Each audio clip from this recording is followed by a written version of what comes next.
had a brief introduction from our book regarding the PMBOK, regarding the project scope management.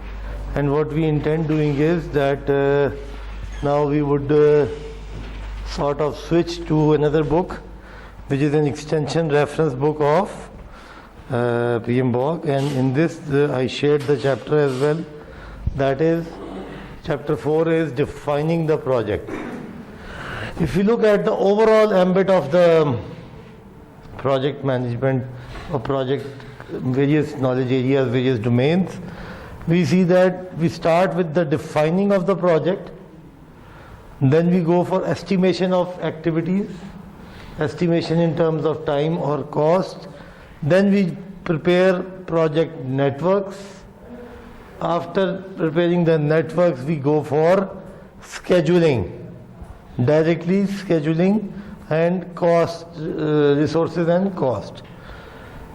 On the same time, we go for project risk management, and the time management parts starts from networks, scheduling, and then reduction in duration, that is by either crashing or some other technique.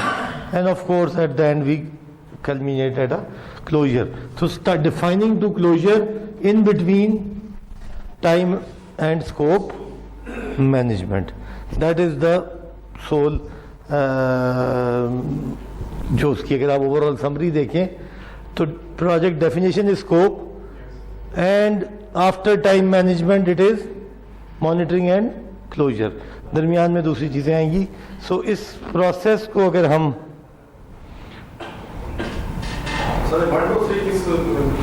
ये तो किताब की organisation है ना, ये तो book जो लिखी हुई है उसने इंट्रोडक्शन दिया अपना, बुक ऑफ स्ट्रेटजी गोल्स क्या थे प्रोजेक्ट मैनेजमेंट के, ऑर्गेनाइजेशन स्ट्रक्चर क्या था, इस तरह की बातचीत थी.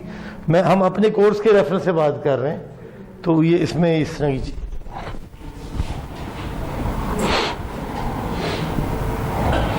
इसमें जो हम पढ़ेंगे जो चीज़ें, that is definition of the project scope, establishing project priorities, creating work breakdown structure, integrating the WBS with OBS, organizational breakdown structure, and of course the coding methodology and project communication plan all form part of the definition of the project.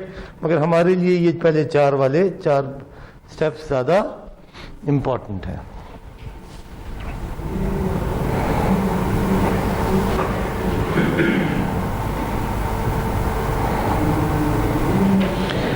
Okay, अगर आप देखें ये वही बात जो हम पिछले 2-3 हफ्तों से किए जा रहे हैं, दैट इज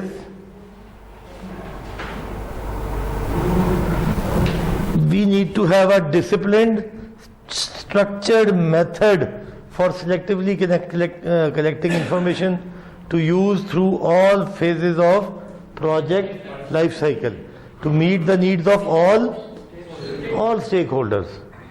अब स्टेक होल्डर्स की डेफिनेशन आप में से कोई कोर्स भी पढ़ रहे हैं आजकल स्टेक होल्डर मैनेजमेंट, तो उसमें काफ़ी सारा कस्टमर है, प्रोजेक्ट मैनेजर, बहुत सी दुनिया है उसके अंदर जो स्टेक होल्डर. तो हम अपने कोर्स के हद तक इन्वर्टेड कॉमर्स में ऑल स्टेक होल्डर लिख देते हैं, तो उसका मतलब है कि वो तमाम लोग जो इससे मुताल्लिक़ हैं they take over. And to measure performance against a strategic plan of the organization, the method suggested is a selective outline of the project called WBS. तो स्कोप मैनेजमेंट का गोल एंड पॉइंट क्या होगा? Work breakdown structure होगा, जहां पहुंचना है हमने. The early stages of developing outline serve, आगे कहानी लंबी है.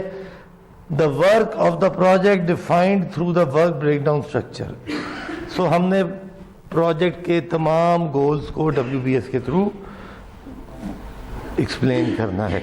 And we have 5 basic steps जो कि स्ट्रक्चर्ड अप्रोच देंगे. और वो 5 बेसिक स्टेप्स क्या हैं?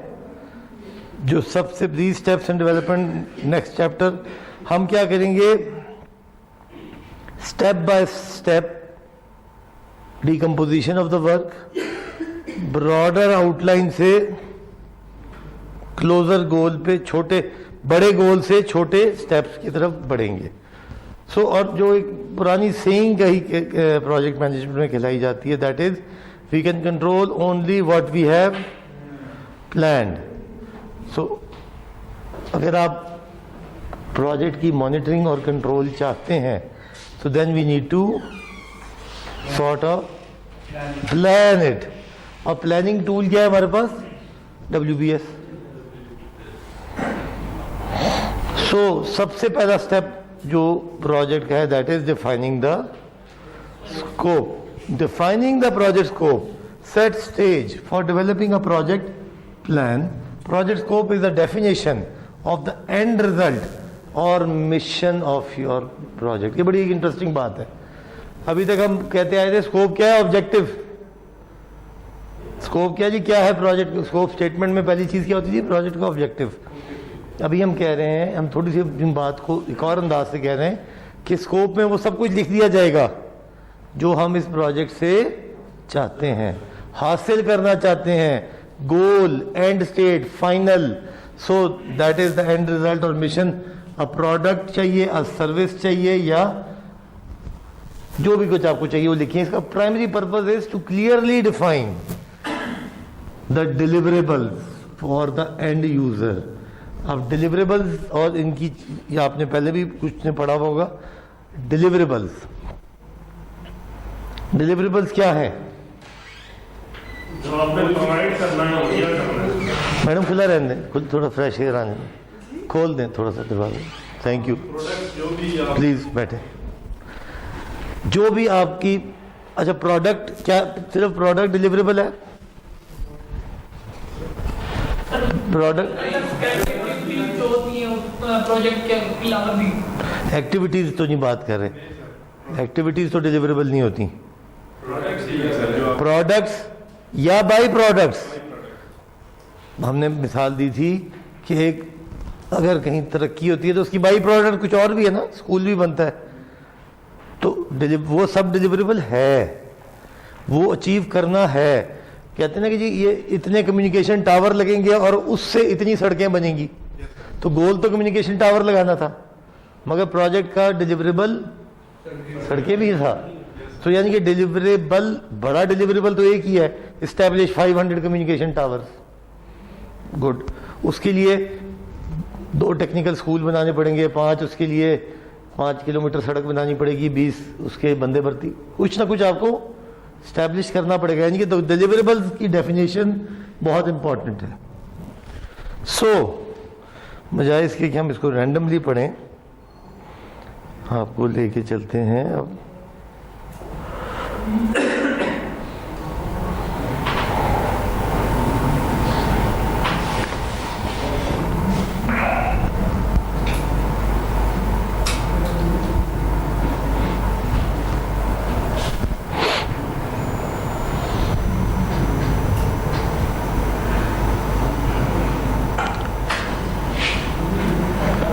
Okay. So, scope is a definition of the end result or mission of the project, a product or service for the client, customer in specific, tangible, measurable terms. Specific, tangible, measurable. क्योंकि project monitoring and control किस तरह हो सकती है? अगर कोई measuring criteria या measuring parameter मौजूद हो। So we need to have a specific, tangible, measurable term scope, और इसके लिए हम एक स्कोप स्टेटमेंट लिखते हैं। That is the objective of the scope statement is to clearly define the deliverables for the end user, to focus the project on successful completion of its goal, to be used by the project owner and participants as a planning tool, and for measuring project success. तो एक बहुत interesting सादा सी checklist आ गई। Scope statement में होगा क्या, project scope में होगा क्या? सबसे पहले प्रोजेक्ट का ऑब्जेक्टिव। ऑब्जेक्टिव कहाँ से आता है? स्कोप तो अभी डिफाइन कर रहे हैं। चार्टर से। स्कोप, अभी तो स्कोप बना रहे हैं ना हम। वो याद है पिछली दफा हमने पूरा एक तरतीब बनाई थी कि सबसे पहले क्या होगा, कस्टमर की नीड होगी, नीड की बेस पे आप उससे चार्टर करेंगे, चार्टर में ऑब्जेक्टिव होगा, ऑब्जेक्टिव से इमर्ज होगा स्कोप स्टेटमेंट में डिलीवरेबल्स होंगे, माइलस्टोन्स होंगे, और इस तरह पूरी हमने WBS बनेगा। That is how we started. Now we have deliverables, milestones, technical requirements, limits, exclusions and review with customer. Sir limits and exclusion क्या है? अभी बताते हैं। लिमिट्स में एग्जाम्पल, एक कनाल का घर विद फर्निश्ड किचन ओनली। इसका मतलब है कि क्लियर डिफाइन कर दी गई कि कुकिंग रेंज, फ्रिज, जो किचन, या कुछ डिफाइन कर दें कि ये चीजें होंगी, clearly define. Rest of the house will be empty. This is the limit of the furnishing. इसमें एयर कंडीशनिंग 3 कमरों में होगी, बाकियों में नहीं होगी। इसमें 500 मीटर पुल के आगे सड़क होगी, 500 मीटर पीछे होगी, ये लिमिट है। इसके अलावा राइट और लेफ्ट की जो लैंडस्केपिंग है वो इसका हिस्सा नहीं है या है। So anything you define clearly to set boundaries of the scope and to manage the customers और the stakeholders expectations, you exclude something clearly so that they do not. यार आपसे हमारा ख्याल था तो आप ये भी बनाएंगे, जाहिर है आप ये बना रहे तो ये नहीं बनाएंगे। नहीं, ये वो अगर आप डिफाइन नहीं करेंगे, एक्सक्लूड नहीं करेंगे तो then it will be a problem. Mention excluding including जी। सो कुछ क्लियर स्कोप स्टेटमेंट को हम कहते हैं also statement of work, SOW। Scope of work, statement of work, इस काफी नाम है। चार्टर अगर आप रिकॉल करें तो क्या था? Charter was, it can contain an expanded version of scope statement, a document authorising. असल में चार्टर का मकसद क्या था कि उस वो प्रोजेक्ट मैनेजर को ऑथराइज करता है use of resources, use of manpower on a particular project. A document authorising the project manager to initiate and lead the project. Scope creep की उस दिन बात हुई थी। क्रीप इज आगे बढ़ जाना, the tendency of the project scope to expand over time due to changing requirement, specification and priorities.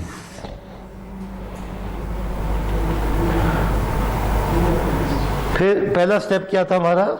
हमने पहला स्टेप में यहाँ पे हमने जो 5 स्टेप देखे थे उसमें step 1 was defining the project scope. Project scope define कर लिया, then we set up some priorities, establishing some priorities. Shift in relative importance of criterion related to cost. अब वो जो ट्राइंगल था आपके पास, टाइम, कॉस्ट और स्कोप का, तो वही ट्राइंगल डिक्टेट करेगा कि प्रोजेक्ट का या स्कोप बढ़ेगा या कॉस्ट बढ़ेगी या टाइम या कोई और चीज। सो we need to have trade-offs. Ideally तो ये है कि बहुत बड़ा स्कोप हो, खुला पैसा हो और टाइम की किल्लत ना हो, मगर जिंदगी ऐसी है नहीं। There has to be some trade off. किसी ड्यूरेशन में ख़त्म करना है, किसी फिक्स बजट में पूरा करना है, और किसी गोल को अचीव भी करना है। अब वो गोल कितना बड़ा है, that is to be seen. इसीलिए कहते हैं कि प्रोजेक्ट कोई अच्छा बुरा नहीं है। There is no such metro project किसने कहा बुरा है? नोबडी से। ऐसी तो कोई बात नहीं है कि बुरा है, होनी चाहिए। नहीं सर, प्रोजेक्ट के लिए ना हर प्रोजेक्ट ना बड़ा अच्छा होता है। चलो मैं समझा नहीं, मगर चलो अंदाजा कर लेते हैं जो कहना चाह रहे हो। मकसद ये है कि क्या ये इस कॉस्ट पे वो वायबल था? फाइन। इस टाइम में वो बनाना जरूरी था? फाइन। ये डिसीजंस हैं। ऑन द अदर हैंड अगर हम कहते हैं ना कि यार ये इतनी महंगी मेट्रो बना दी, जैसे सर ये बनी है एक पीछे जो अभी बनी है कोई, वो महंगी बनी। अच्छा अब सुने ना, अब मैं बिल्कुल उनको डिफेंड नहीं कर रहा, मैं वैसे एक आपको टेक्निकल बात बता रहा हूँ।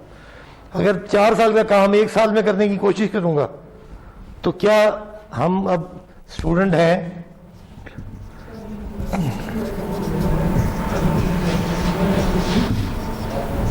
हमें, मैं कहता हूं जी टाइम बहुत कम कर दो, 4 साल में होना था, मैं कहता हूं 1 साल में डबल टाइम, शिफ्टें, डबल रिसोर्सेज लगाओ, तो किस चीज पे इंपैक्ट आएगा? कॉस्ट पे इंपैक्ट आएगा फॉर द सेम स्कोप। ये भी मैं कह सकता था कि टाइम जितना मर्जी है लो, पैसे नहीं है मेरे पास, पैसे कोई नहीं है, बस यही है, आराम आराम से लगे रहो, आएंगे तो दे दूंगा। तो क्या होता है, ये खत्म ही ना होते project. We need to understand, सरकारी पैसे पे it's very easy to decide, 4 की जगह 8 अरब लगाओ मगर मुझे चाहिए। अगर ये प्राइवेट प्रोजेक्ट होता तो आप शायद कहते भाई 8 का ये वर्थ नहीं है, इसका जो रिकवरी पीरियड है वो तो कुछ 20 साल में चला जाएगा। तो मेरी कंपनी जो कि हुकूमत में होते हुए मेरा मुल्क है वो अफोर्ड नहीं कर सकती है, मगर क्योंकि अकाउंटेबिलिटी कोई नहीं तो इसलिए कोई बात नहीं, 8 लगा देते हैं, 12 लगा देते हैं, बननी चाहिए, 30 दिसंबर तक बनी खड़ी हो। दैट कॉजेज पब्लिक सेक्टर के प्रोजेक्ट्स क्यों ओवरशूट करते हैं? मुझे 2 अरब पर किलोमीटर की सड़क बना दी, वो इसलिए बना दी कि वो जब आपने सारे resources double time pull up किए तो कॉस्ट बढ़ गई। मतलब it is very simple thing, अब कोई इसमें रॉकेट साइंस नहीं है। जल्दी बनाना चाहेंगे, कहते हैं यार क्यों इतना सुस्त बना रहे हैं, रात को भी बनाया करें काम, ये आते हुए हमें यहाँ रोज फंसते हैं। अभी इतवार को तो हम नहीं फंस रहे अभी, मगर वैसे अगर आए तो आप देखें कि ये जो ये ओवरहेड बन रहा है चक, ये जो टर्निंग है चक शिदात वाला, तो उधर 2 मशीनें लगी होती हैं, आहिस्ता आहिस्ता वो मजे मजे से लगे हुए हैं। उनकी पेमेंट ठेकेदार की जितनी रिलीज हो रही है वो उसी स्पीड से चल रहा है, उसको बढ़ा देंगे तो एक लिमिट तक चला जाएगा। फिर अगर आप उसे कहेंगे नहीं रातों को शिफ्टें लगाओ, बत्तियां लगाओ और काम करो, क्या मुसीबत है, तो वो कहेगा ओके ओवर टाइम का रेट डालता हूँ, 1.5 गुना कॉस्ट लूंगा आपसे, बना दूंगा आपका स्कोप। तो लिंक्ड है। और अगर मजीद जल्दी करेंगे तो दरमियान वाली क्या चीज है, तो वो भी फिर जैसी बनती है आपके सामने ही है, पहली बारिश में तबाह हो जाती है। जल्दबाजी का काम ऐसे ही होता है। अब there is the fine line between जल्दबाजी एंड सुस्ती। देखें अगर आप ठेकेदार के पॉइंट ऑफ व्यू से देखें तो he need to get over with the work as quickly as possible to start a new work, but the system does not pay him. अरे शुरू कर यार, आ जाएंगे पैसे, क्योंकि निज़ाम है ना, एक ब्यूरोक्रेटिक निज़ाम है सर, मैं हम सब उसका हिस्सा हैं। उस निज़ाम में कहते हैं जी काम शुरू करो, रिलीज हो जाएगी पेमेंट। तो कौन करेगा काम? जिसके पास इतनी बैकअप होगी कि वेट कर सके। So it's a complex thing. ये बड़ा आसान है किसी भी पब्लिक सेक्टर प्रोजेक्ट को क्रिटिसाइज करना या स्काई रॉकेट उसकी एप्रिसिएशन करना, दोनों। तो जो सर्विसेज और एमिनिटीज होती है ना, normally they are not profitable. वो कोई बिजनेस वेंचर तो है नहीं। Profit amenities are services. Services में रिकवरी का पीरियड कोई नहीं होता, तो इसलिए सर्विसेज पे n लगे या n+1 लगे, पैसा doesn't matter. So that is the cause. तो हम ये याद रखिएगा कि हमेशा एक ट्रेड ऑफ होगा बजट, स्केड्यूल और परफॉर्मेंस में।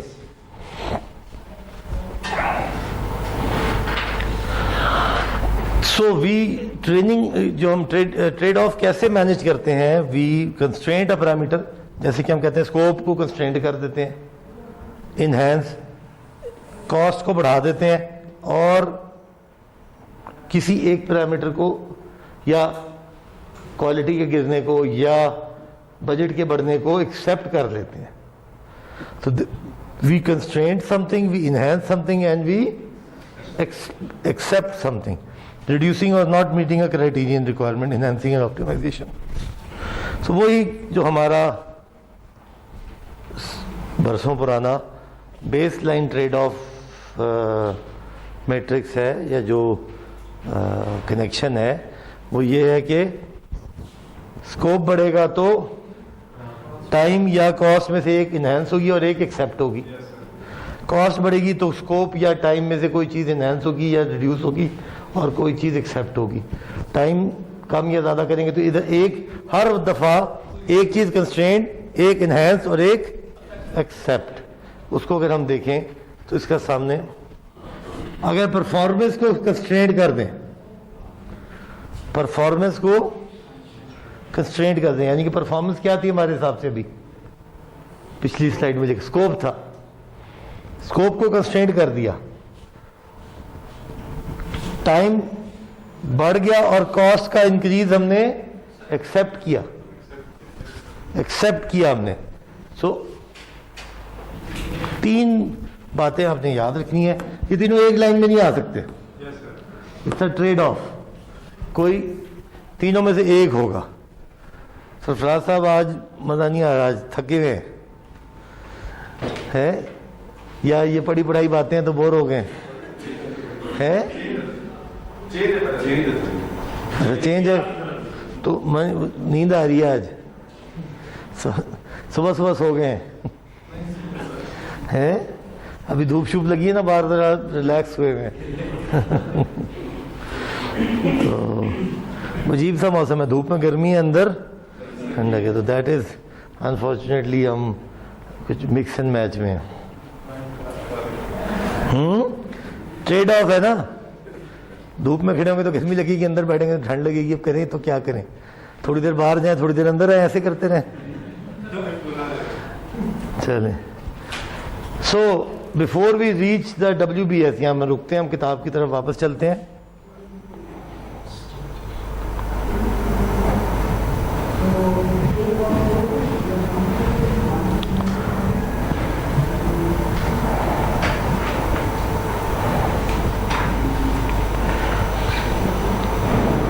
तो स्कोप की बहुत सी डेफिनेशनें आती जा रही हैं, मगर हर डेफिनेशन रीइंफोर्स करती है जो ओरिजिनल कॉन्सेप्ट था। Scope describes what you expect to deliver to your customer when the project is complete. अल्फाज कोई भी हो, गोल्स हो, एंड्स हो, एंड प्रोडक्ट हो, कुछ भी हो।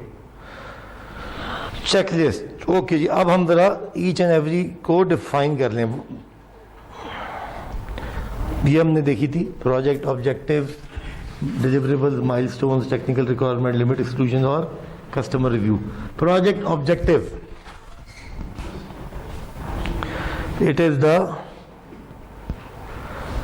the first step of project scope definition is to define the overall objectives to meet customer needs. For example, as a result of extensive market research, a computer software company decides to develop a program that automatically translates verbal sentences in English to Russian. The project should be completed within 3 years at a cost not to exceed 1.5 million. यानी कि अब ये इसमें time, cost और गोल सब आ गया। Another example is to design and produce a completely portable hazardous waste thermal treatment system in 13 months at a cost not to exceed 13 million. The project objective answers the question of what, when and how much. यानी कि अब आपने याद रखना है कि जब भी आप प्रोजेक्ट का ऑब्जेक्टिव डिफाइन करेंगे तो उसमें तीन चीज़ें होनी चाहिए। what करना क्या है, when कब तक और कितने में करना है, हाउ मच। ये तीन, ये बेसिक प्रोजेक्ट की डेफिनेशन है, मगर जो ऑब्जेक्टिव स्टेटमेंट आप लिखेंगे उसमें ये उसको चेक करने का सादा सा तरीका है कि उसमें तीन चीज़ें मौजूद हैं। Fine. Deliverables, the next step is to define major deliverables and they are the expected outputs over the life cycle of the project. Output कह दिया, आउटकम्स नहीं कहा। आउटकम्स तो प्रोडक्ट हो गई, आउटपुट्स वो हैं जो कि उसके एलाइड एक्स्ट्रा चीजें भी हैं। For example, deliverable in early design phase of a project might be a list of specification. In second phase, the deliverable could be a software coding. In the next phase, it could be a test prototype. In the final phase, it could be a final tested approved software. So अगर software project है तो उसके deliverable project life cycle के अंदर बदलते, अगर आपको याद होगा हमने कहा था WBS दो तरह का बनेगा, फेज्ड बनेगा या डिलीवरेबल बेस्ड बनेगा। फेजेस क्या होते हैं? पहले अगर आप एक मकान बना रहे हैं उसका पहला फेज क्या है? एक्सकेवेशन है, तो उसका डिलीवरेबल क्या है? फाउंडेशन। दूसरा फेज क्या है? स्ट्रक्चर है, या चले दीवारें कह लें, उसके आउटकम क्या है? दीवारें। तीसरा क्या है? रूफ है। चौथा क्या है? फिटिंग्स है। पांचवा क्या है? यानी कि फेज प्रोग्रेस है आपकी। आप कहते नहीं ग्रे बन गया है, अब फिनिशिंग हो रही है, फिनिशिंग होगी, अब सराउंडिंग बन रही है। So you can divide the project into phases and each phase can have its own outcome. Deliverable और माइलस्टोन में फर्क। Milestone is a significant event in a project that occurs at a point in time. Significant event जो कि आप link करते हैं किसी time frame के साथ। 6 महीने में ये होगा, 8 महीने में ये होगा। अगर वो 6 महीने में नहीं होता तो प्रोजेक्ट डिलेड कहलाता है। और वो माइलस्टोन क्या होता है? क्लियरली आइडेंटिफाइबल एक इंडिविजुअल चीज होती है जिसको आप मिक्सअप या मर्ज नहीं कर सकते। Major segment of work, it represents a rough cut estimate of time and cost. The milestone schedule is built using deliverables at the platform to identify major segments of the work. यानी कि milestone deliverable के बाद किसी deliverable को किसी clearly identifiable सब deliverable को time के साथ लिंक कर दें तो it becomes a milestone. Milestone का मतलब कि प्रोजेक्ट में एक संगे मील, इट्स वन ऑफ द। पहला संगे मील क्या है जी? ढांचा खड़ा हो गया। दूसरा क्या है? दरवाजे लग गया। तीसरा क्या है?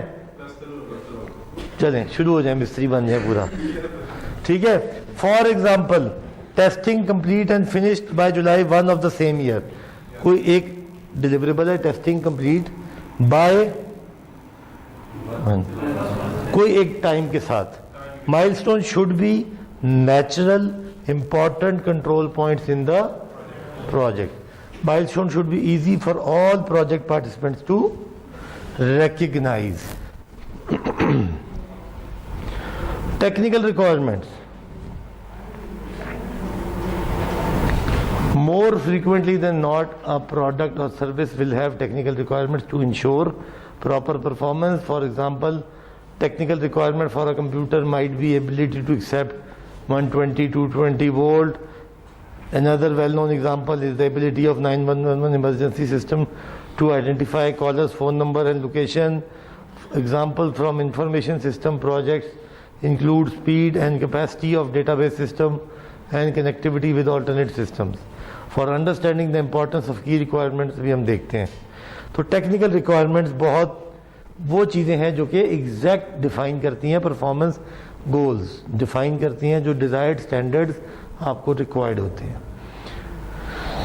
मेरे दोस्त का सवाल आ गया, लिमिट्स और एक्सक्लूजन। दोबारा, limits of scope should be defined. Failure to do so can lead to false expectation and expending of resources and time on the wrong problem. Example, transportation to and fro base camp will be outsourced. कोई expedition आ रहा है mountaineering वाला, वो क्या कहता है कि जी इतने इतने इतने पैसे, और उसमें जो लोकल होगी, जो पाकिस्तान के अंदर ट्रांसपोर्टेशन होगी, वो किसी लोकल कंपनी को दे दी जाएगी। System maintenance repair will be done only up to 1 month after. 6 महीने की वारंटी अता हयात तो नहीं देते ना, तो लिमिट लगाते हैं।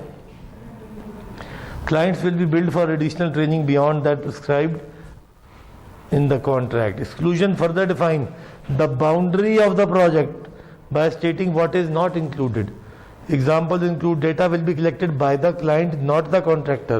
A house will be built with no landscaping and security devices added. Software will be installed but no training be given. Assumptions को, perceptions को manage करने के लिए limits और exclusion लगाई जाती हैं। And finally review with customer. किस चीज का रिव्यू? नहीं, प्रोडक्ट तो अभी बनी नहीं है। किस फॉर्म में डिलीवरेबल? सारा उसे रिव्यू देगा कि इसका क्या होगा। अभी आप बना क्या रहे हैं? ये सारे जो 6 चेकलिस्ट है, किस चीज की है? स्कोप स्टेटमेंट की है। अभी कागजी जंग लड़ रहे हैं। कागजों में जो डिफाइन किया उसको कस्टमर के आगे पेश किया कि क्या तुम्हें कबूल है, ये जो मेरी लिमिट्स हैं तुम इससे मुत्तफिक हो, जो मेरी एक्सक्लूजन्स हैं, कोई ऐड तो नहीं कराना, ऐड कराऊंगा तो कॉस्ट चेंज करूंगा, जो डिलीवरेबल मैंने तस्वुर किए हैं तुम्हारी प्रोडक्ट के लिए तुम्हें यानी कि वी नीड टू, प्रोजेक्ट तो बनेगा ना। अभी तो क्या हो रही है? Project scope management. स्कोप कब होता है? अभी प्रोजेक्ट तो बना ही नहीं है, अभी शुरू ही नहीं हुआ। अभी तो सिर्फ कागजों पे डिफाइन हो रहा है, जो डेफिनेशन से मुत्तफिक हो या नहीं। Completion of scope checklist and with a review with your customer, internal and external. Internal customer कौन होता है? जो मशीन काम कर रही होती है, जो डायरेक्टली जिस ऑर्गेनाइजेशन में मैं काम कर रहा हूँ, जिसमें से मैं एक प्रोजेक्ट मैनेजर हूँ, टीम मेंबर हूँ, मैंने उस ऑर्गेनाइजेशन को भी तो कन्विंस करना है ना, आप मुझे 2 बिलियन दें ताकि मैं ये प्रोजेक्ट बनाऊं। ये मेरा इंटरनल कस्टमर है। और जिसके लिए बना रहा हूं प्रोजेक्ट वो एक्सटर्नल है। अब एक्सटर्नल में क्या इस मेट्रो का कस्टमर कौन था? उससे किसी से पूछा किसी ने कि भैया आपको लाल वाली चाहिए पीली चाहिए? नहीं पूछा ना। आपको सड़क के ऊपर चाहिए नीचे चाहिए? आपको ब्लू एरिया पे चाहिए या पिछली सड़क पे चाहिए? या आपको मरी रोड से चाहिए या पिशावर? मतलब मैं पॉइंट ये कह रहा हूं कि इन्वॉल्वमेंट एक सरकारी अफसर ने डिसाइड किया, प्रेजेंट किया, कहीं किसी ने अप्रूव किया, टेंडर हुआ और बन गया। जिसने इस्तेमाल करनी है उसकी इसमें कितनी स्टेक है? वो स्टेक ऐसा नहीं है कि हुई नहीं होगी, वो उसके अंदर सर्वेज हुए थे, सर्वे करके डिफाइन किया गया। मगर सर्वे की मिसाल मैंने आपको पिछली क्लास में दे दी थी कि मुल्तान मेट्रो का सर्वे आया कि मुल्तान में जरूरत नहीं है, उन्होंने कहा सर्वे ही गलत है। थोड़ी देर बाद दोबारा हुआ नहीं, बाकी बहुत जरूरत है, और बन गई। अभी सर नई एयरपोर्ट वाली सर्वे किया हुआ है लेकिन नहीं बना। बनी पड़ी है। अब तो भाई चॉइस नहीं है। मतलब मैं हैरान होता हूँ कि 5 साल से बनी पड़ी है। गलत थी, चलें जी मान लिया, अब तो लग गया, अब तो वो चिमटियां खा रही हैं उसको, तुम मुकाओ यार, इस्तेमाल तो कर लो।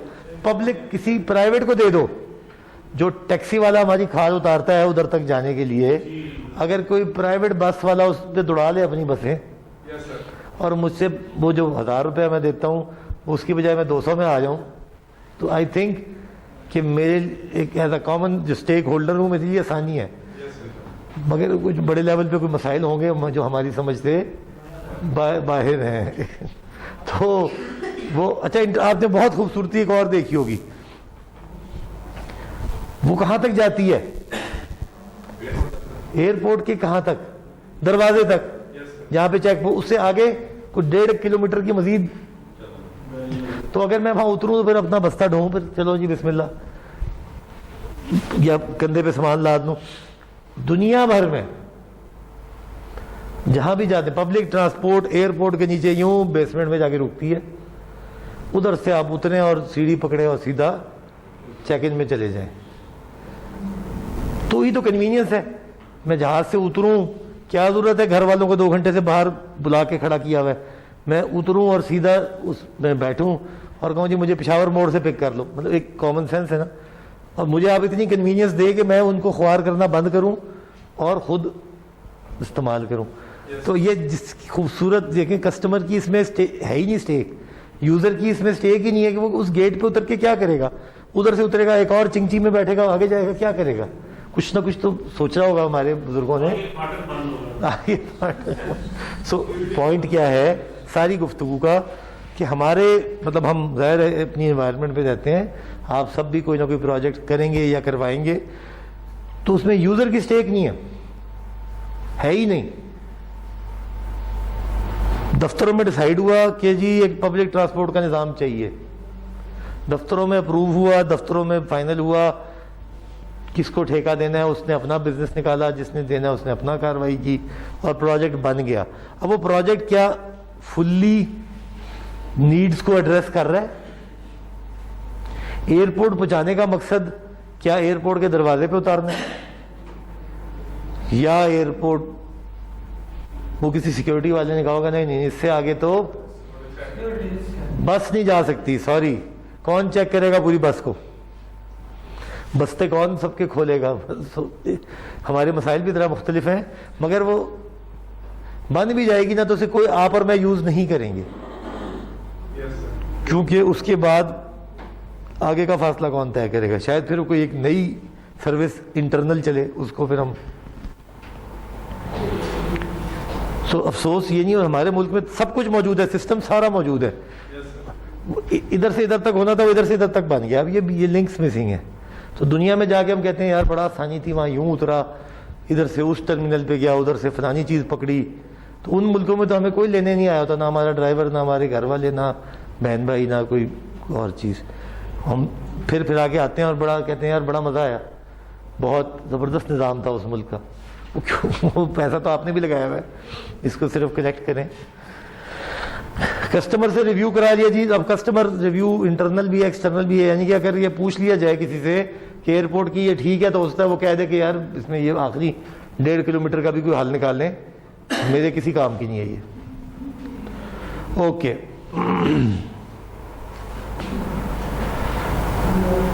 अब एक एग्जांपल देखते हैं। Objective to construct a high quality custom home within 5 months at a cost not to exceed। Objective की 3 शराइत थी, what, when, how much। पूरी हो गई? ठीक हो गया जी। Deliverables 2200 square foot, 2.5 bath, 3 bedroom finished home, a finished garage, insulated, sheet rocked, kitchen appliances to include ABCD, high efficiency gas furnace with programmable thermostat। जो भी कुछ उसमें एग्जैक्ट डिटेल्स चाहिए थी, डिलीवरेबल्स बना दिए गए। डिलीवरेबल याद रखें, ग्रे स्ट्रक्चर फाउंडेशन नहीं है, वो माइलस्टोन्स हैं, clearly identifiable checkpoints within a project. Overall goal क्या है? बड़ा डिलीवरेबल क्या है? घर बना के देना है। Milestone, permit approved, foundation board, dry wall in, final inspection with dates, temporal domain से कनेक्ट कर दिया। Technical requirements, home must meet local building codes, all windows must pass NFRC class 40 energy ratings, exterior wall insulation, R factor. अब ये वो standards हैं technical requirements में, वो तमाम कोड्स हैं। बजाय इसके लिखते कि 6 mm का शीशा तो फलाना तो ढिमकाना, उन्होंने कोई रेफरेंस दे दिया है कि उस कोड के बाद सीलिंग इंसुलेशन इस तरह की होगी, फ्लोर इंसुलेशन इस तरह की होगी, गैराज विल अकोमोडेट इतना, structure must pass seismic stability code. खत्म। अब इसके लिए चाहे खंबे बनाएं, चाहे इसके नीचे जाल डालें, चाहे इसके लिए कुछ भी करें, वो इस कोड का हिस्सा है। Limits and exclusions, the home will be built to specification and design of the original blueprint approved by the provided by the customer. Owner responsible for refrigerator not included in kitchen appliances, air conditioning not included but pre wiring is, बता तारें डाल दूंगा, डब्बे खुद लगाने हैं, AC खुद लगाने हैं।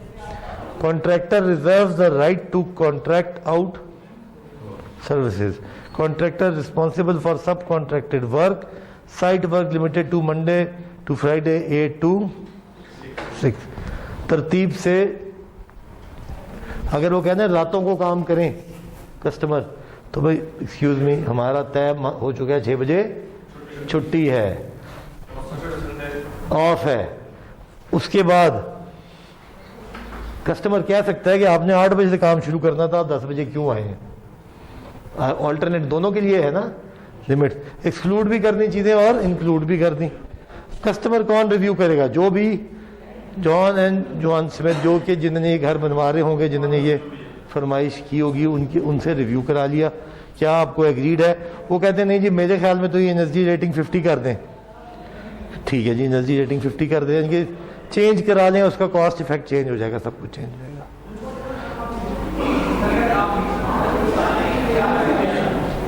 ये जब आप पढ़ेंगे, ये एक एग्जांपल है, ये केस स्टडी है,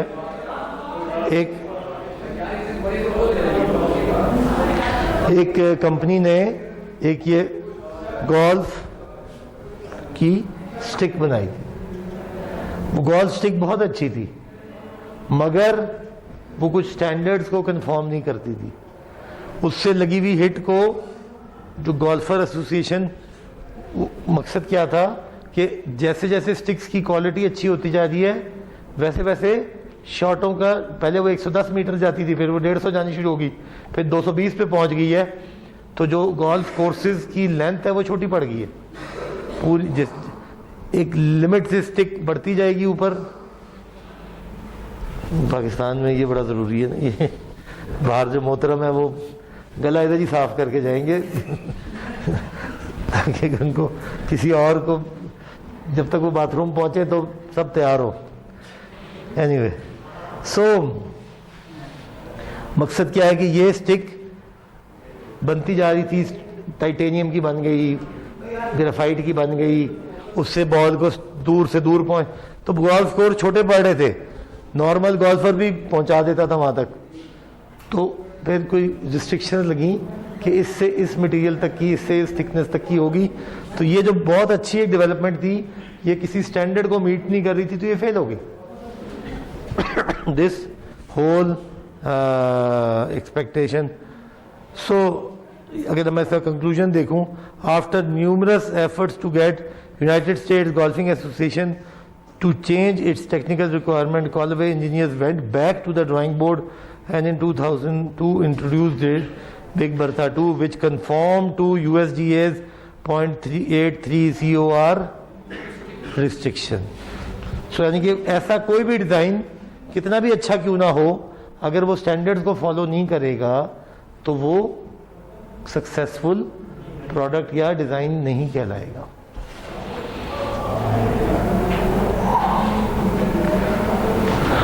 ओके,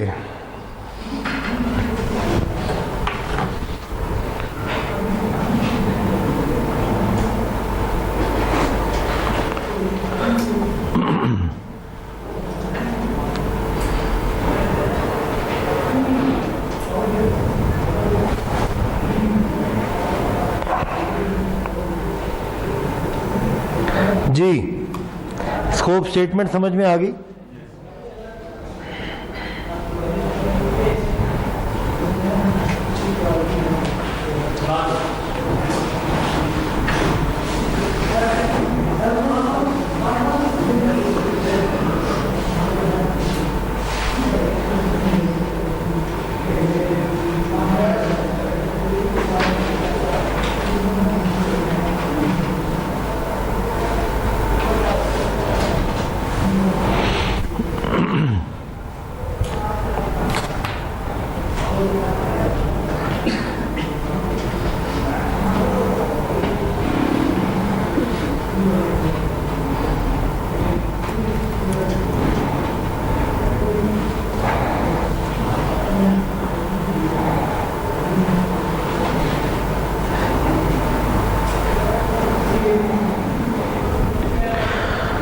चलें जी, फिर हम एक छोटा सा एक बातचीत करते हैं ताकि हमें ये तकरीरी मुकाबले से थोड़ी देर निजात मिले और हम कोई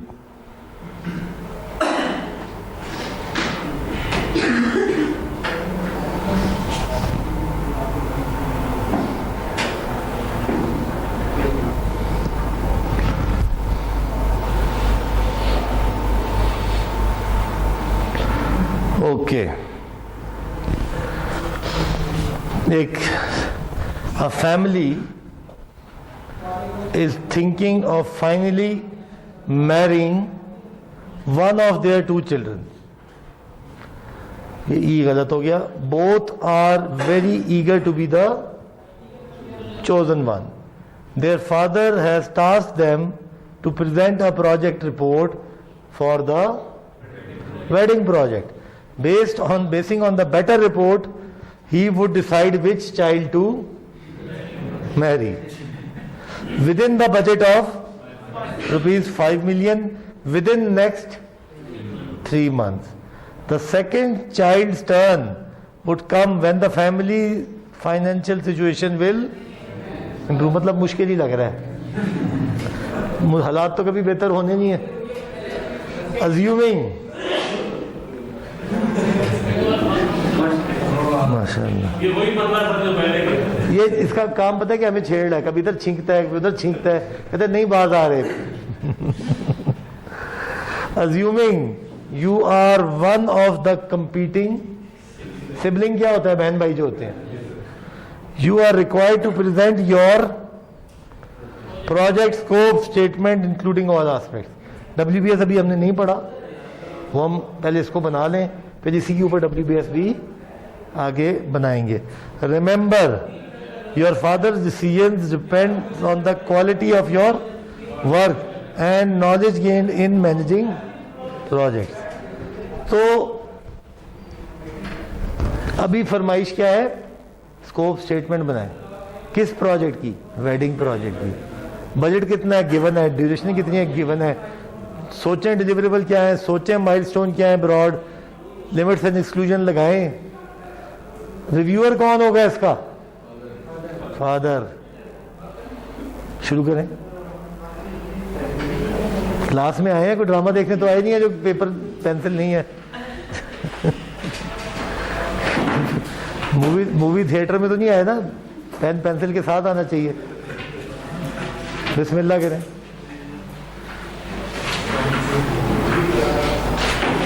पकड़ना है सर किसी से जाके.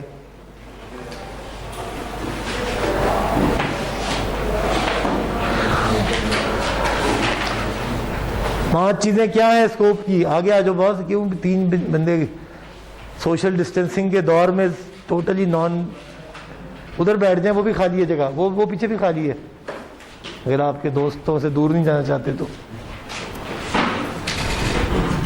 5 चीजें कौन सी है? प्रोजेक्ट का ऑब्जेक्टिव, स्कोप स्टेटमेंट याद करें क्या था, स्कोप चेकलिस्ट निकालें ना याद. अगर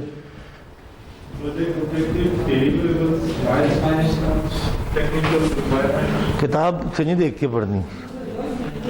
ऑब्जेक्टिव, डिलीवरेबल,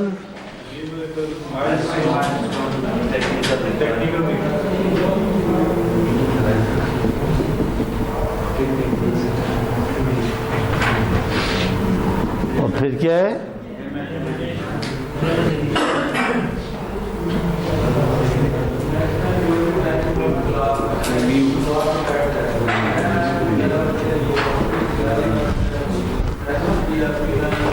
एक से 2 सफ़े से ज़्यादा नहीं, 1.5 सफ़े से ज़्यादा नहीं होनी चाहिए. अंधाधुंध लंबी चौड़ी कहानी नहीं. हमने पहले नहीं पढ़ा हुआ एक और साथ, यही वाला नहीं आपने? नहीं ये वाला नहीं. अच्छा कोई और, मुझे लगता है आप हर कोर्स में मेरे साथ चले आ रहे हैं. 2 पढ़े हैं. अच्छा अच्छा, तीसरा है शायद, इसीलिए मुझे लग रहा था कि जी. तो बात समझ में आई है? करना क्या है? ऑब्जेक्टिव स्टेटमेंट लिख दें, मेजर डिलीवरेबल्स लिख दें, माइलस्टोन्स लिख दें, डेटें लगा दें. अज्यूमिंग आज 3 महीने के बाद करनी है ना ये कार्रवाई, तो फिर माइलस्टोन आप आज से प्लान करना शुरू करें. आज अगर जो भी 15 मार्च है तो कहाँ तक जाएगी ये? 3 महीने के अंदर. फिर टेक्निकल रिक्वायरमेंट्स अगर कोई इस प्रोजेक्ट की बनती है तो वो लिख दें. और जाहिर है फिर उसके बाद क्या कुछ इसकी इस रिपोर्ट का बजट के अंदर रहते हुए सारी बातचीत.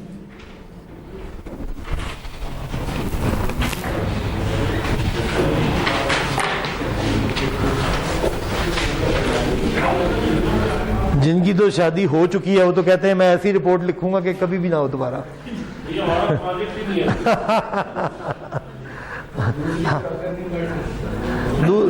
दूसरी पे 5 मिलियन का बजट कोई नहीं देगा। लेकिन तो बजट ही नहीं है। चलें जी, आप बच्चों के लिए लिखें किसी बच्चे अपने समझे आपने किसी बच्चे की करनी है तो उस पॉइंट ऑफ व्यू से लिखे। यहाँ काफी लोग कहते हैं कि चलो करें ना करें, कम से कम लिखने में तो एंजॉय करें ना।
बन गई जी।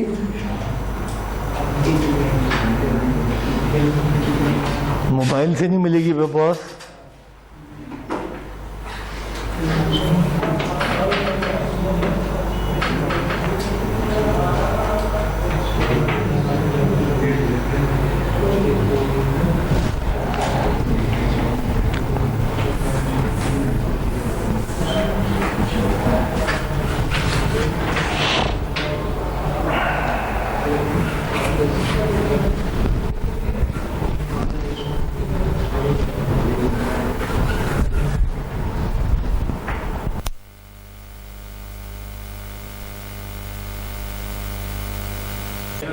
क्या होगा?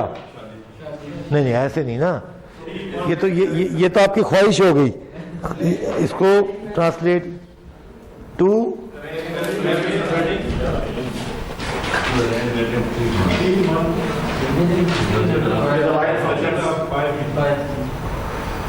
इन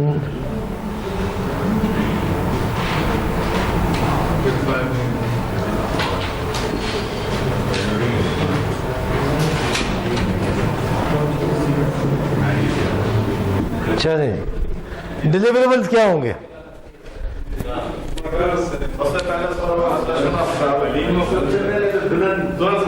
इसमें सारे कमीशन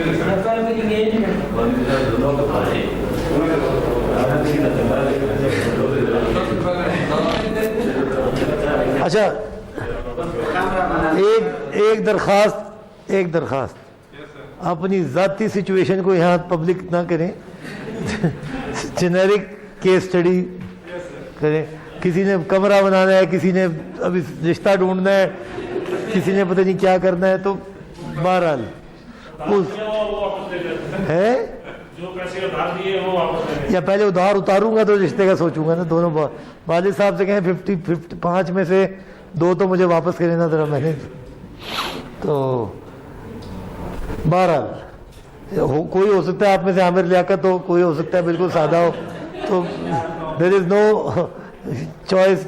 उसका डिलीवरेबल और उसकी प्रोजेक्ट स्टेटमेंट और थी, आपकी और। अब एक हम सादा नॉर्मल आम इंसान की बात कर रहे हैं।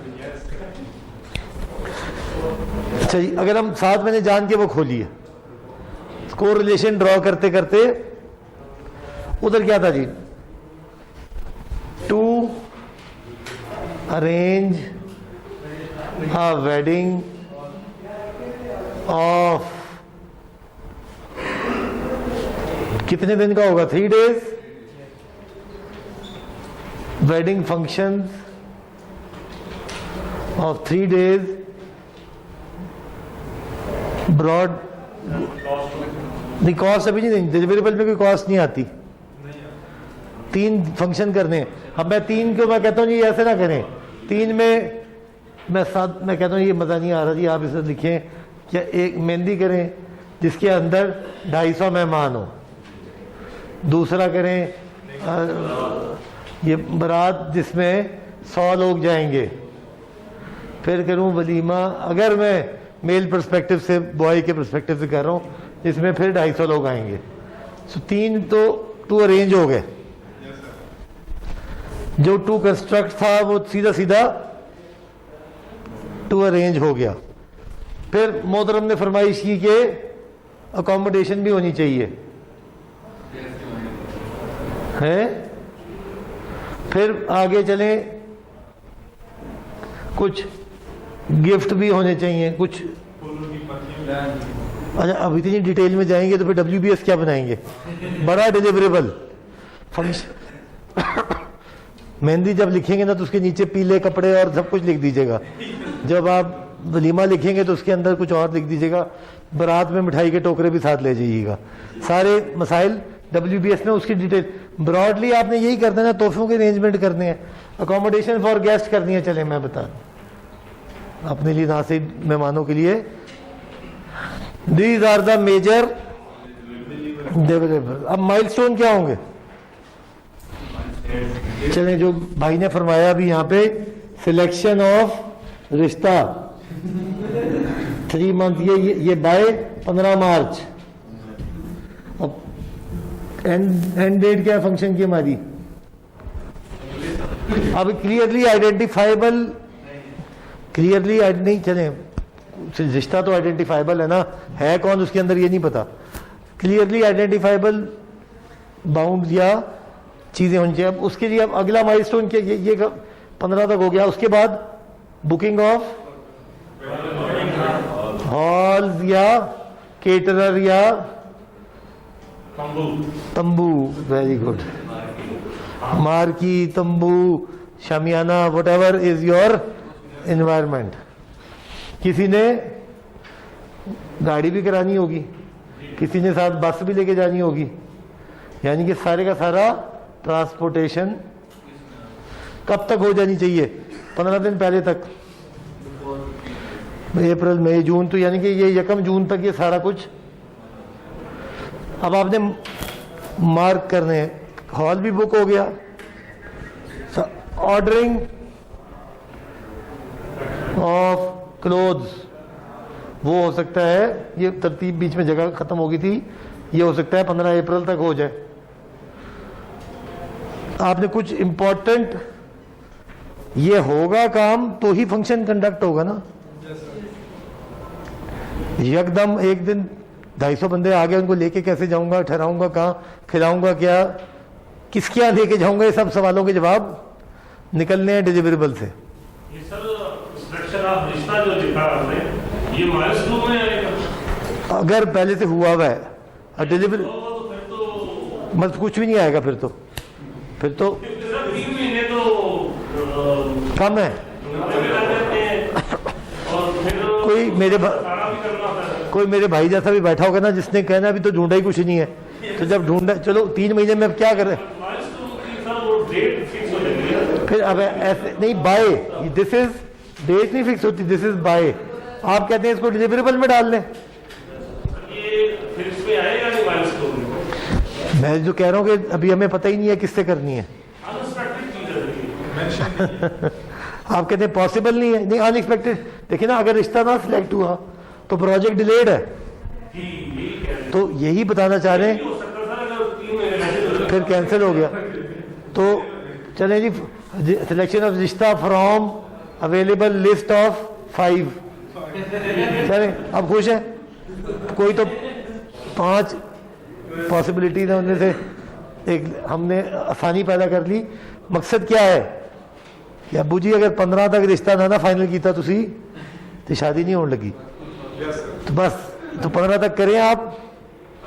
तो फिर वो तो वालिद साहब कहते हैं यार बड़ा मटिकुलस आदमी है, इसने मुझे एग्जैक्ट बता दिया है कि कब तक इस्तिखारे वगैरह सब कर लेने हैं, तो वो हो गया सारा मामला।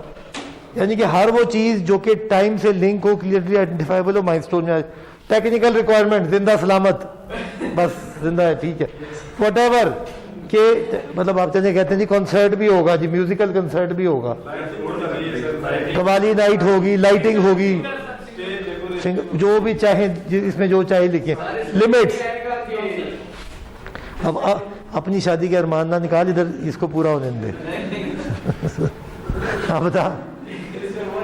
ये फंक्शन पहले पूरा होगा तो नहीं स्टार्ट होगा, अदरवाइज नहीं होगा। अगर मौलवी साहब आएंगे तो निकाह होगा, ठीक है, लिख देना यार, कोई बात नहीं, बड़ा इंपॉर्टेंट पॉइंट है। लिमिट्स क्या है? सॉरी, चलो वो तो एक ऑब्वियस सी बात है ना, ये तो कोई लिमिट। टाइम 10 बजे से पहले finish by 10, mehndi finish by 12, walima finish by 8, card distribution. अच्छा, अब ये भी यहाँ लिखे, कार्ड जो है वो डिस्ट्रीब्यूट हो जाए बाय 2 हफ्ते पहले तक, उससे पहले प्रिंट हो जाए कितने अरसे पहले तक। तो ये सारी चीज़ें शामिल हैं। याद रखिएगा डिलीवरेबल बहुत ज़्यादा ना फैलाइएगा, डिलीवरेबल ब्रॉड रखें स्कोप स्टेटमेंट में, क्योंकि WBS में जाके इन्हें टूटना है, इधर ही नहीं तोड़ देना। WBS में होता है कि ये ओवरऑल ऑब्जेक्टिव है आपका, और ये 1 2 3 और ये 4 डिलीवरेबल हैं बस, इसके अंदर फिर तफसीलात बनती जाएंगी। स्कोप स्टेटमेंट में डिलीवरेबल्स को बहुत नहीं, आपने मैंने साथ इसीलिए खोली, पूरा घर उसने एक लाइन में बना दिया। हम होते तो कहते जी पहला डिलीवरेबल, उस डिलीवरेबल का फायदा जो कि पूरी ऑब्जेक्टिव को ना अचीव कर रहा हो। Grey structure is not a house, requirement है फुली हाई क्वालिटी फिनिश्ड, तो उसने फिनिश्ड होम, जो कुछ फिनिश होम का सबसेट है ना वो WBS में कटेगा।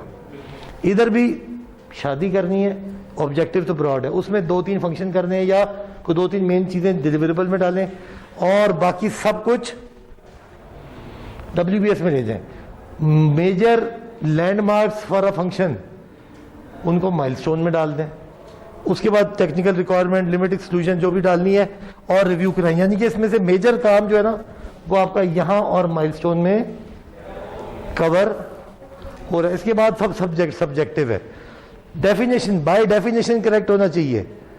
Milestone should not be a deliverable, it should be an activity that can be clearly point in the project life cycle, जो कि क्लियरली आइडेंटिफाइबल हो, कंट्रोल पॉइंट हो। एक कंट्रोल पॉइंट का लफ्ज मतलब क्या है कि उससे आप मेजर कर सकते हैं कि प्रोजेक्ट टाइम पे है या कार्ड नहीं छपे तो डिलेड है, हॉल नहीं बुक हुआ तो डिलेड है। और इसी तरह यानी कि इस पूरी एक्सरसाइज का एक थोड़ी सी एक इसको फनी ट्विस्ट दिया गया क्योंकि हम थोड़ा इंजॉय करें, मगर मकसद ये है कि we need to understand how to separate deliverables from milestone, place them in a temporal domain. Review में अब्बा जी से करा लें, बस अम्मा से भी करा लें अगर आपने कस्टमर तो, आप तो बना रहे हैं, आप तो बना रहे हैं, कस्टमर तो वालिद साहब ने आपको टास्क दिया है, आप तो ये बना रहे हैं। अगर आप एज वालिद बना रहे हैं तो अपने बच्चों से पूछ लें, फिर ये स्टेटमेंट कभी फाइनल नहीं होगी। अगर आपने, मैं जल्दी से आपको एक चीज़ और दिखाऊं,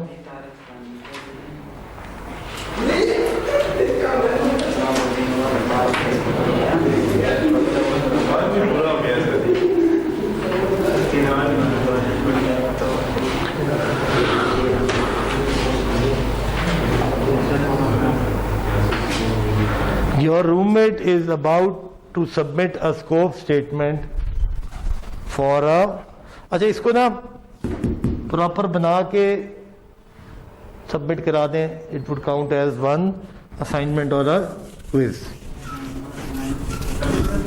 नहीं, अगली क्लास में। और जो हमारे दोस्त है ऑनलाइन वाले वो ऑन जमा करा दें Google.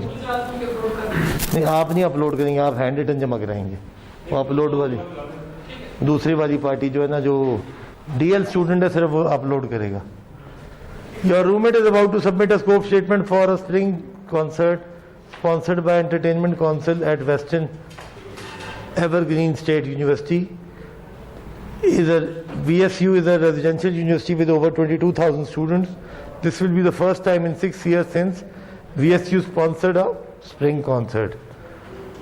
The Entertainment Council has budgeted $40,000 for the project. The event is to occur on 5th June. Since your roommate knows you are taking class on project management, she has asked you to review her scope statement and make suggestions for improvement.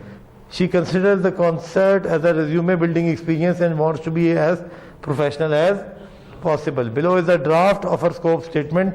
What suggestions would you make and why? Concert कराना है. Objective: to organize and deliver a 6-hour music concert. क्या ये ठीक है? सवाल: what, when, how. क्या तीनों सवालों के जवाब हैं? What तो है, when कब है? On 5th June with a budget of 40,000। अब ये थोड़ी सी दुरुस्त। तो पहला रिमार्क आपका क्या हुआ कि the project objective should have the answer to what, when and how, and the rephrased project objective is as follows. ये वेयर तो जब हमने पढ़ा था क्या उसमें लिखा था? What, when, how. वेयर आने को तो वेयर, व्हेन, बाय होम सब कुछ आ सकता है, मगर हिस्सा नहीं है अभी हिस्सा नहीं है इसका।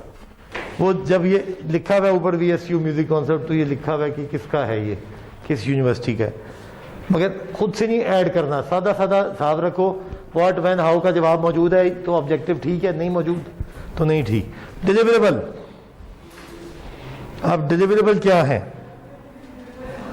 उसने लिखा है concert security, contact local radio station, separate beer garden, 6 hours of musical entertainment, design and commemorative concert t-shirt, local sponsors, food venues, event insurance, safe environment। अब इसमें से डिलीवरेबल कौन है?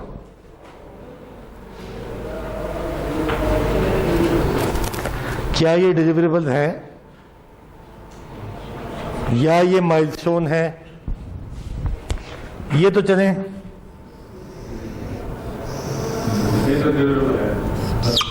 ठीक है, क्योंकि 6 घंटे का कॉन्सर्ट करना है हमने। सॉरी, सेफ एनवायरनमेंट, फिर ये सिक्योरिटी भी इसके साथ ही आ गई, उधर डुप्लीकेट विद सिक्योरिटी। जी, फूड वेन्यूज होगा, फूड स्टॉल होगा, क्यों? हो सकता है ना, कॉन्सर्ट तो उधर हो रहा है, फूड स्टॉल इधर लगाने हैं, तो ये भी एक एडिशनल, मतलब 6 घंटे के नाच गाने के अलावा खाने पीने का बंदोबस्त भी मौजूद है। So food venues can be our deliverable. कि एस्टेब्लिशमेंट ऑफ, थोड़ी अंग्रेजी दुरुस्त कर लें, फूड कोर्ट लगाना है आपने। आप सोचे ना, आप यूनिवर्सिटी में बैठे हैं, आज आपको कहते हैं आप कंसर्ट कराएं इधर, तो आप क्या क्या करेंगे यार? एक तो सिंगर को 3 घंटे का कंसर्ट करा लेते हैं, तो यार लोगों के बैठने उठने का इंतजाम भी करना पड़ेगा, फिर उनको पार्किंग का इंतजाम करना पड़ेगा, फिर कुछ खाने पीने के स्टॉल लगवा लेते हैं, फिर म्यूजिक उसको ऑर्डर दे लेते हैं, क्या नाम है, साउंड सिस्टम को। मगर ये सारे क्लब करता जाऊं तो 6 घंटे का कॉन्सर्ट में सब चीजें आ रही हैं, इसकी सब सेट में मैं साउंड सिस्टम, स्टेज, लाइटिंग सब उसमें ले जाऊंगा। मैं मैं ये कह सकता हूं कि ये तो ये किया, और venue preparation for concert for a 6 hour concert. तो अब सब कुछ कवर हो गया इसके अंदर।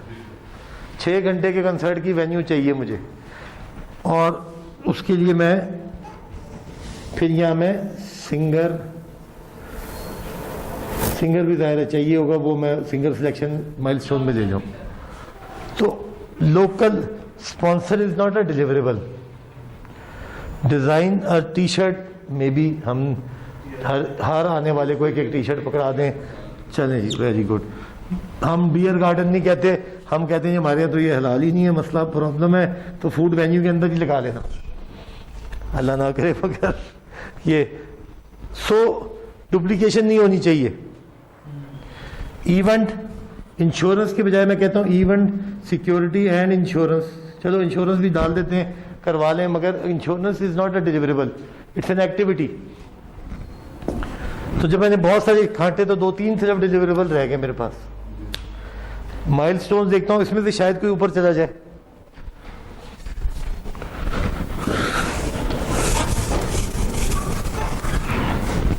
Secure all permission and approval. अब आगे इसके आगे कोई डेट ही नहीं है। पहला तो मेरा ये रिमार्क है,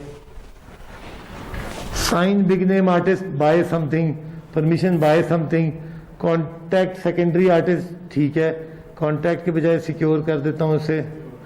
सिक्योर वेंडर कॉन्ट्रैक्ट, ठीक है, by something, launch advertising campaign by something, plan setup by this. अब concert is not a milestone, ये तो ऑब्जेक्टिव है। क्लीन अप, शायद इसको मैं ऊपर ना ले जाऊं, माइलस्टोन तो नहीं है। क्लीन अप एक पार्ट, एक डिलीवरेबल है कि इवेंट करना है, फिर उसको क्लीन भी करना है। तो ये इसको मैं यहां से हटा के ऊपर ले गया। So now I have a revised local sponsor तो माइलस्टोन में आ सकता है, आपको फायदा हो जाएगा। लोकल स्पॉन्सर को नीचे ले आऊं, इसको मैं कहता हूं अरेंज, अरेंज स्पॉन्सरशिप। ये एक स्पॉन्सरशिप होगी, एक डिलीवरेबल। वैसे सोचा जाए तो sponsorship is not a deliverable, it's a requirement, milestone है। ठीक है जी, नीचे ले आए, वापस ले आए। अच्छा, सारी चीज सब्जेक्टिव है, ये याद रखिएगा। डेफिनेशन पे या पूरी उतरती है या तकरीबन, तो एज केस कभी इधर उधर भी जा सकता है, तो कोई फिक्स जवाब, मगर क्लियरली डुप्लीकेट ना हो और क्लियरली आइडेंटिफाइबल। या हमेशा याद रखें, घर की मिसाल, घर पूरा डिलीवरेबल है, उसके दरमियान के हिस्से माइलस्टोन्स हैं, दरमियान की स्टेजेस माइलस्टोन है। टेक्निकल रिक्वायरमेंट्स हमने की। अभी क्या ये टेक्निकल रिक्वायरमेंट है? प्रोफेशनल साउंड सिस्टम, चलो ठीक है, at least 5 performing acts, rest room facilities, ये ऊपर नहीं जाना चाहिए। ये टेक्निकल रिक्वायरमेंट से ज्यादा ये तो माइल्स नहीं, ये तो डिलीवरेबल में भी है कि वेन्यू विद फलाना, पार्किंग भी एक ऊपर जाना चाहिए। या इसको ये मैं एस्टैब्लिशमेंट ऑफ 500 कार पार्किंग, फिर ऊपर ही जाएगा, क्योंकि एस्टैब्लिशमेंट कोई चीज उस दिन इवेंट को कंडक्ट कराएंगे तो डिलीवर करनी पड़ेगी ना ये चीज। इसको मैं निकाल भी सकता हूं यहां से, क्योंकि ये arrangement security, parking, safety arrangement के अंदर भी मैं कवर, और उसके सब डिलीवरेबल में जब WBS बनाऊं तो पार्किंग ले जाऊं, तो ये डुप्लीकेट हो सकता है। कंप्लायंस, हाँ ये ठीक है, compliance with university and city requirement ordinance, ये बिल्कुल ठीक है, इसको होना चाहिए इधर। Limit seating capacity for 8000 student, बिल्कुल ठीक। Performer responsible for travel arrangement, ये भी ठीक। Performer must provide own liability, ठीक है। Performers and security personnel will be provided lunch dinner on the day of concert, चलो ठीक है। Vendors contribute 25% to the sales, 25% of sales to concert fund, ये कोई लिमिट तो नहीं है, ये कंडीशन तो है ना? नहीं, ये तो एक आउटकम, या vendors must contribute 25% of sales to concert fund. उनके अगर 10,000 का सामान बिका है तो वो 2,500 रुपया कंसर्ट फंड में जमा कराएंगे तो इट्स अ ये मगर ये लिमिट भी नहीं है, तो ऊपर रिक्वायरमेंट में जाना चाहिए। इधर माइलस्टोन भी नहीं होती, माइलस्टोन डेट से लिंक होती है, डेट से टेक्निकल रिक्वायरमेंट में जा सकती है, ऊपर यहां नहीं हो सकती। Concert must be over by, ये भी ठीक है। और रिव्यू यूनिवर्सिटी से कराया उसने, इसमें मैं ऐड भी कर सकता हूं कि यूनिवर्सिटी से, क्योंकि यूनिवर्सिटी आपको टास्क कर रही है, उसी से कराएं। और हो सकता है कि आप अभी स्पॉन्सर तो डिफाइन है, ये भी ठीक है। सो मेरे ब्रॉडली मैंने जो कमेंट्स किए उसको बेस किया किस चीज पे, हर कैटेगरी की जो डेफिनेशन है उस डेफिनेशन से उसको मैप किया और फैसला किया कि चेक है। चलिए नेक्स्ट क्लास में हम WBS और वर्क पैकेजेस और work breakdown structure with link with OBS करेंगे। ठीक है जी, अगली क्लास में जमा करा दीजिएगा ये वाला काम, दीजिएगा ये वाला।